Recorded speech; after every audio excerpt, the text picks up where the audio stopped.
How you doing, everybody? Dan Renyi here, and welcome to this unusual episode of the Electric B2B Show. And it's unusual for just a couple of reasons. One is that I have my youngest daughter here, Rosie, and the reason I have her here shows very well or illustrates very clearly the realities of content production, of everyday content production and publication if you try to take things seriously. Because what's happening right now, in my case, is that I need to be creating content. I'm behind on my content creation schedule, and life obviously comes up as it always does. And just, things start happening, and I have no choice but to shoot this video with my little 10-month-old daughter, Rosie, who's going to help me out here. And the second interesting thing is the topic itself, which is competitor analysis. And the way this topic came up, it was in an internal meeting yesterday because our awesome head of revenue operations, Drishti, and I were having a conversation about how we do competitor analysis for clients. And the reality is that we started feeling that while our existing method was really good and detailed and deep, it also got kind of convoluted and it doesn't really help. It's not as actionable as we want it to be. So it was time to tweak our methodology. So we had this series of little private research sessions and then a brainstorming session and a concepting session, trying to make our competitor research as simple as possible.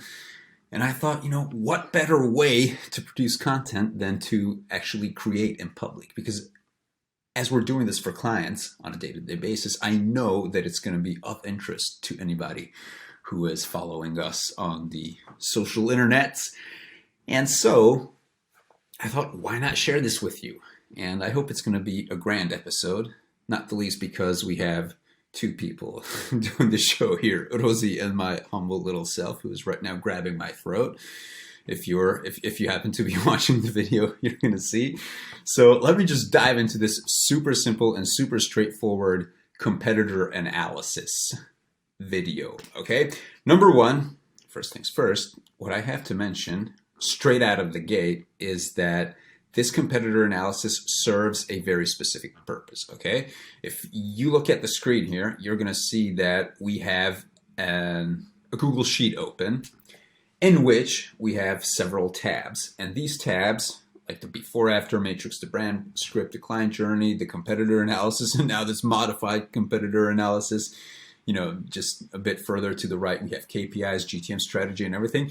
This is the grand strategy document that we create for clients as well as for ourselves when we start working with them. Okay, so these are the things that we break out, and competitor analysis being one of them. But it's not any competitor analysis. It's competitor analysis in a narrower sense than what you might be thinking of right now. And what we want to achieve with this analysis here is to understand how competitors position themselves and how strong their messaging is, okay? Because this is all about a go-to-market strategy with a very strong marketing emphasis. We want to understand that when we start creating content assets and copy and positioning statements for our clients who are typically up-and-coming startup, scale-up technology companies in semi-mature or totally new categories and markets. Okay, that's an important distinction here. So we want to help them create messaging, and that's why we're looking at competitors. Now, we're never obsessed with competitors, so it's not like we're going to be trying to position the company relative to competitors, because we always prefer to have our own narrative, which shouldn't, and your narrative shouldn't really be defined relative to anybody else who is in the marketplace, because things are always changing. And this is true if you are going into a category that is not super mature, because sometimes you're trying to unseat somebody in a mature category and they're positioning against the existing big behemoth, the big gorilla, is going to do good for you. So that would be the strategy. But for most of our clients, they're not trying to go into a dinosaur category. They are in relatively new categories where everything is up for grabs. And if that is the case, then you don't want to be bogged down worrying too much about competition, but you do want to get a sense of what everybody is saying about themselves and what the market is saying or thinking about them, okay? So rather than looking at like 9 different things in 27 different combinations as we used to, we broke everything down to just these 6 things: the unique point of view, the unique value proposition, content quality, assets, as in marketing assets and content assets, distribution channels, and weaknesses in general. And as you can see, the way we run this is that we would look at each of these dimensions and list them out in one column here. And then for everything except for weaknesses, which is just a list in itself, we give a score of 1 to 5, depending on how strong it is for a given competitor. And then we usually want to look at, depending on the size of the category and the competitors, we want to be looking at 4, 5, 6 competitors. So you can just list them in the following columns and the adjacent columns here. Okay, and my daughter just started talking, and she's right. She's got an opinion already. Okay, yeah, this is one of those episodes, right? Okay, so what do we mean by each category here? The unique point of view is your stance, your narrative on the greatest challenges or the greatest or the grand situation at large in the marketplace. And this is apparent if you look at your competitors. This is going to be apparent in their content. So is there a narrative that they're following, like a unique explanation of the world and of the marketplace and of things? Or do they not have one of these? And then if they have a unique point of view, then you would just, list it out here. If you're following a lot of B2B companies and B2B marketers and thought leaders, you might see, fullfunnel.io. They keep emphasizing full funnel marketing, full funnel ABM marketing, and that's their unique point of view. So anytime they approach a situation, they have this special perspective, which is a full funnel perspective, a full funnel and multi-channel perspective. And so that's their sort of unique point of view. For somebody like Chris Walker and Refine Labs, the unique point of view is generating revenue via a research and development process. So revenue R&D. So that's their unique point of view. It used to be demand generation, which was positioned as the cure-all for everything. And everything else outside of demand generation was deemed as table stakes and easy. And demand generation was positioned to be like the #1 cure for everything.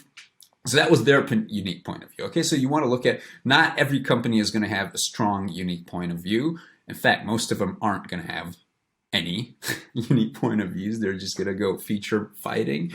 But so you're probably going to leave this tab or this cell empty for most of your competitors. Now, the unique point of view leads into a unique value proposition. And again, in order to have a unique value proposition, you don't necessarily have to have a unique point of view, but it's better if you do. And if your competitors have both, then they're doing their homework right.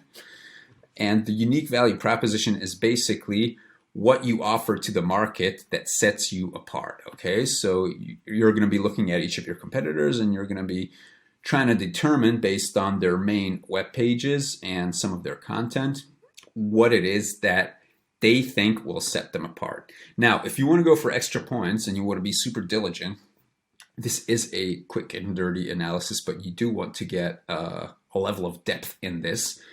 And what you can do, especially if your competitor is mature and you're in a more mature category and there are a lot of reviews and peer reviews on the given solutions, for software, this would be G2 and Capterra, and whatever reviews. For agencies, this would be review sites like Clutch. And so if they have a lot of reviews, you might be able to go in there and get the market's perspective. Another possibility is for you to talk to competitors' customers. Okay, so even you might have customers who have been with competitors in the recent past, or they might be able to connect you with people. You might use your network to talk to people who have had experience with your competitors, and you might want to try to get their perspective on your competition is unique, how your competition is unique, and you might want to use that information as well here. Okay, so all in all, for the unique point of view and unique value proposition, you can go and do secondary research, looking at competitor sites and review sites, or you can do primary research, talking to people who have firsthand experience and recent firsthand experience, okay?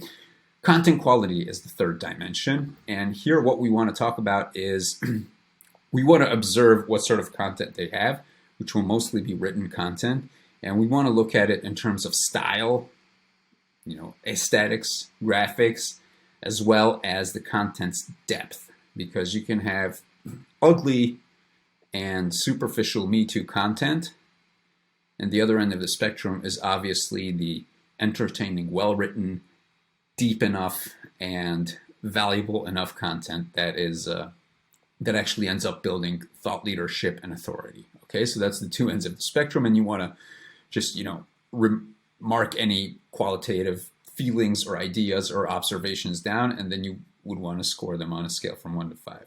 Okay. Assets. What are marketing assets? They're podcasts, the series of webinars, the white papers, any research that they use, like research that they research publications, research that they do themselves, that they publish on a regular basis. So assets would be significant content pieces that go beyond a single post or a single podcast. It's usually stuff that can be used up over and over again. And you want to list for each of your competitors what they have. So, this might be, if they have a big help center on their website, that would be an asset. If they have a podcast, if they have a series of webinars, that would be an asset. If they have a big collection of articles, that would be an asset. And then you will obviously want to score this on a scale of 1 to 5, depending on how strong it is and how significant it is, okay?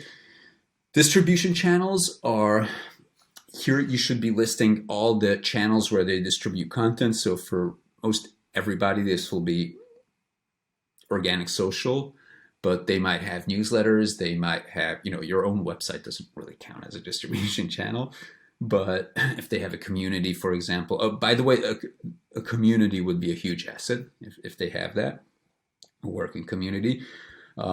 But it's also a distribution channel in a way. And for, they might be doing paid sponsorships. They might be having regular placements in industry publications or at conferences. So you want to look at all the ways in which they get their content out to the marketplace on a regular basis. Okay. So these are the 5 aspects that you want to look at. And for the 6th one, we have weaknesses.